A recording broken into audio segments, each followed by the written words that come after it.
مسیح میں آپ سب کو سلام۔ خدا کے مقدس پاک کلام کے پرانے عہد نامہ میں سے آج ہم سب مل کر مقدس وائز کی کتاب پہلا باب اس کی 2 آیت کا تلاوت سنیں گے۔ باطل ہی باطل، وائز کہتا ہے، باطل ہی باطل، سب کچھ باطل ہے۔ خدا کے مقدس پاک کلام کے پڑھے اور سنے جانے پر خدا کی خاص برکت ہو، خدا کا شکر ہو، آمین۔ مسیح میں میرے عزیزو، بائبل کے زیادہ تر مفکرین کا خیال ہے کہ وائز کی کتاب سلیمان بادشاہ نے لکھی ہے، کیونکہ سلیمان سب سے زیادہ عظیم دانش مند بادشاہ تھا۔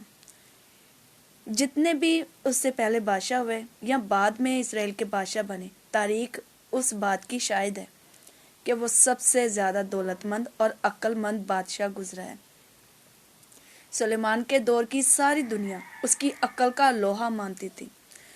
میرے عزیزو، سلیمان کی عقل، دانش اور اس کے علم کی وسعت اسرائیل کے تمام لوگوں سے جو خدا سے ڈرتے تھے سب سے زیادہ تھی۔ سلیمان عبرانی زبان کے لفظ شلوم سے ماخوذ ہے، جس کا مطلب ہے امن۔ سلیمان کا مطلب یہ بھی ہے کہ مکمل اور شان و شوکت والا۔ میرے عزیزو، اگرچہ سلیمان کا دل عقل اور حکمت سے بھرا ہوا تھا، تو بھی وہ اپنی ساری زندگی حکمت کی راہ پر نہیں چل سکا، کیونکہ سلیمان نے بہت سی ایسی عورتوں سے شادی کر رکھی تھی جو غیر اقوام سے تھیں، جن کے بارے میں خدا نے سختی سے منع فرمایا تھا۔ یہ ان علاقوں سے تعلق رکھتی تھی جو ملک کنعان کے نواحی علاقوں اور بت پرست قوموں سے تھی۔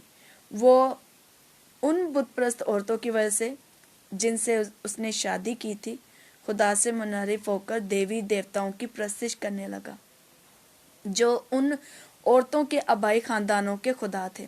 اس میں میرے عزیزوں کوئی حیرانی کی بات نہیں کہ اپنی زندگی کی آخری دنوں میں اس نے اپنے گناہوں پر پچھتاوا کیا۔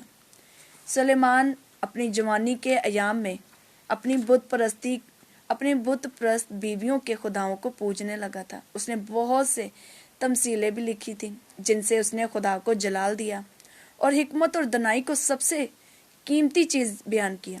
سلیمان جانتا تھا کہ خدا کس بات سے خوش ہوتا ہے، ساتھ ہی ساتھ میرے عزیزو وہ یہ بھی جانتا تھا کہ کون سی بات خدا کو ناراض کرتی ہے۔ تاہم راہ حق کو جاننا اور جان کر گناہ کی زندگی میں پڑے رہنا خدا کی تحقیر کرنے کے مترادف ہے۔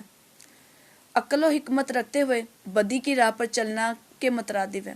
عقل و حکمت رکھتے ہوئے بدی کی راہ پر چلنا عقل مندی نہیں، میرے عزیزو، اسی لیے وہ لکھتا ہے باطل ہی باطل ہے۔ وائز کی کتاب ہمیں حقیقی حکمت سے آگاہ کرتی ہے کہ خدا کی مرضی سے الگ رہ کر ہم اصل خوشی حاصل نہیں کر سکتے۔ وائز کی کتاب میں باطل کا لفظ 37 بار آیا ہے، جو ہمیں اس بات کو سمجھنے میں مدد دیتا ہے کہ ہماری زندگی کا خاص مقصد ہے جو کہ ان باتوں سے بالکل الگ ہے جن سے انسان اپنی خوشی ڈھونڈتا ہے یا ڈھونڈنے کی کوشش کرتا ہے۔ آسمان کے نیچے زندگی، یہ جملہ وائز کی کتاب میں کوئی 29 بار آیا ہے، جو ہمیں بتاتا ہے کہ زندگی کتنی تھوڑی اور محدود ہے۔ سلیمان نے اپنی زندگی کے آخری ایام تک حکمت کی سخت کھوج کی اور یہ دریافت کیا کہ اس نے اپنی زندگی، خاص طور پر جوانی کے ایام، ضائع کر دیے ہیں۔ خدا کی حضوری سے برگشتہ ہونے کے بعد سلیمان نے اپنے ذاتی مفادات اور جسمانی خواہش کے مطابق زندگی گزاری۔ وہ 10ویں باب کی طرح کا نافرمان نوکر بن گیا۔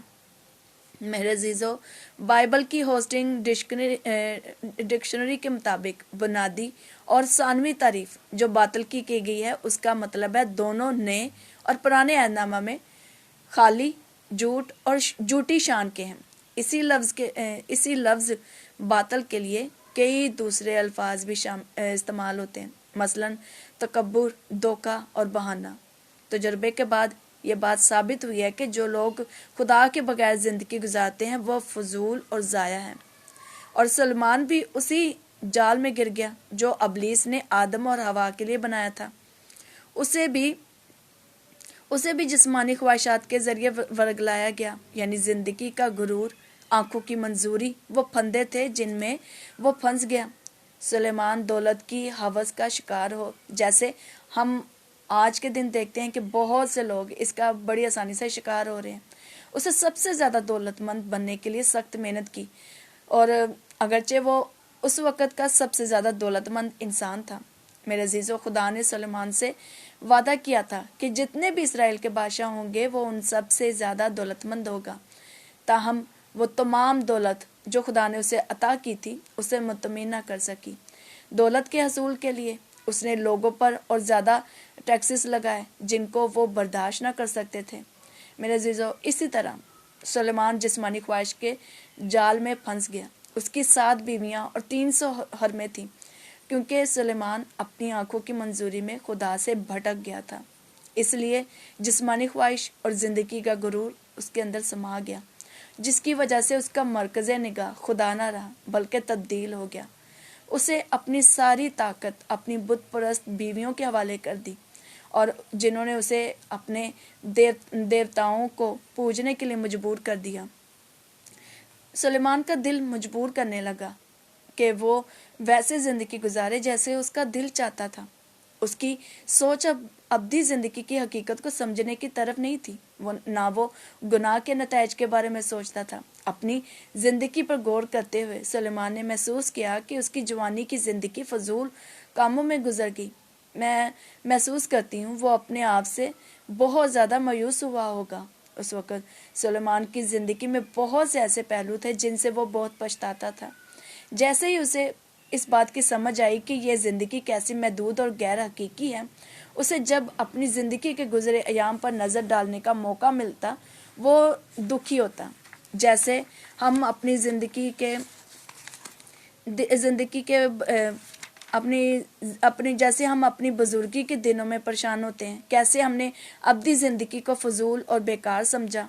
دھوکہ کبھی بھی کسی بڑے سائن بورڈ کی طرح نہیں آتا جس پر لکھا ہو میں دھوکہ ہوں، تمہیں دھوکہ یا گمراہ کرنے آیا ہوں، اور نہ ہی اپنے ساتھ کوئی کتابچہ لاتا ہے جس میں ہدایات ہوں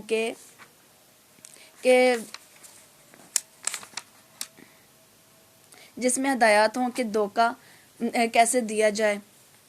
دھوکہ ہمیشہ میرے عزیزو خوبصورت لبادہ اوڑھ کر آتا ہے، جس میں جھوٹے وعدے اور سبز باغ کی سیر شامل ہوتی ہے۔ زندگی کا تکبر، جسمانی خواہش، آنکھوں کی خواہش، یہ سب ابلیسی دھوکے خوبصورت لباس میں جھوٹے وعدوں اور ناقص امیدوں کی شکل اختیار کر کے آتے ہیں۔